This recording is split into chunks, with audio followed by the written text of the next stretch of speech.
Hello everyone, कैसे हैं आप सब लोग। अगर आप डीएलएड करना चाहते हैं तो बिल्कुल तैयार हो जाइए। और डीएलएड का बिहार में जो है फॉर्म वो बिल्कुल फिलअप हो रहा है। और ये जो फिलअप है फॉर्म, मैं आपको सारी जानकारी इसकी दे दूंगी कि किस प्रकार से आपको इसमें सारा कुछ करना है। तो सबसे पहली चीज़ मैं बता दूं कि ये 11 जनवरी से आपको 22 जनवरी तक ये आप अपना फॉर्म फिलअप कर सकते हो। इसके बाद जो ज़रूरी डिटेल आपका जो सेशन होगा डीएलएड का कौन सा 2025 से 27 होगा। तो यानी कि इसमें पहले आपका एक एंट्रेंस एग्जामिनेशन होता है। जिनको जानकारी नहीं हो उनको बता दूं तो वो इसमें अपने सारे डेटा को भरेंगे, फॉर्म फिलअप करेंगे। उसके बाद एग्जामिनेशन ली जाएगी।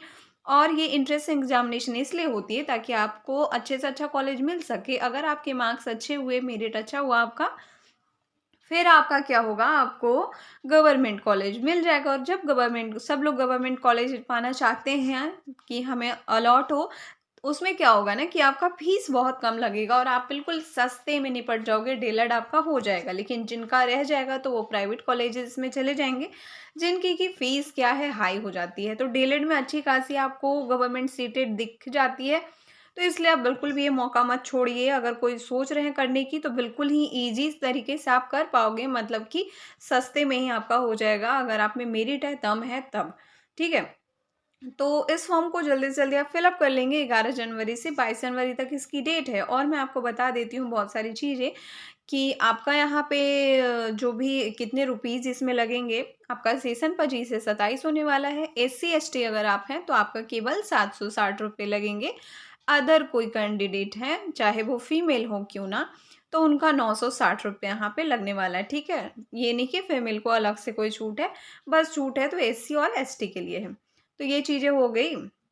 नेक्स्ट मैं आपको बता देती हूँ कि आपको जो ऑनलाइन आवेदन भरना है ना, तो बोला गया है कि आप अच्छे से उसको क्लियर वाइज भरो। और जब आप साइबर कैफ़े में भरवा रहे हो तो वहाँ पे आप बिल्कुल निगाहें गड़ा करके देखो।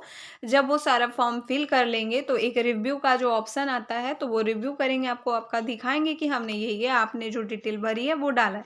तो आप उस समय बिल्कुल क्रॉस चेक कर लेना कि सारा नाम पता सही से है, आपकी कैटेगरी सही से है कि नहीं है कैटेगरी सही से।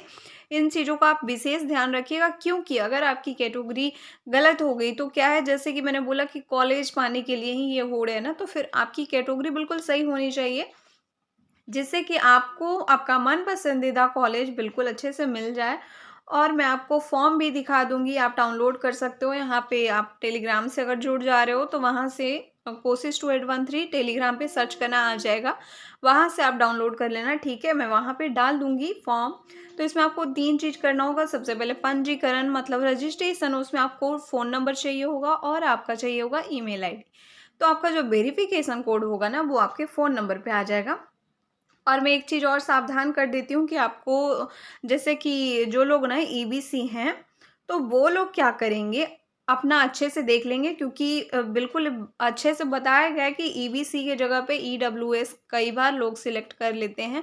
तो इस चीज़ को आप थोड़ा ध्यान दीजिएगा। तो अगर बताया जा रहा है तो ध्यान ऑब्वियसली आपको देना ही होगा। और नेक्स्ट मैं आपको बता देती हूँ कि किसको कितना प्रतिशत का यहाँ पर रिजर्वेशन है। तो SC को 20% है, ST को 2% है, BC को 18%, EBC को 25% और वुमेन ऑफ BC को 5%। ठीक है। यहाँ पे रिजर्वेशन है। EWS को 10%, दिव्यांग कोटा PWD जो है उनको 5% का रिजर्वेशन मिलेगा।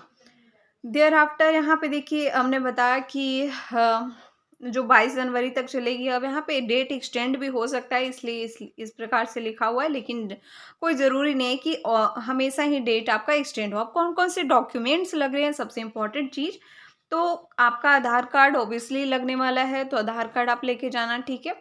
बैंक अकाउंट पासबुक भी आपका यहाँ पे लग रहा है, 10th passing certificate, 12th passing certificate, उसके बाद आपका बिहार रेसिडेंट सर्टिफिकेट अगर आप बिहार के हैं तो।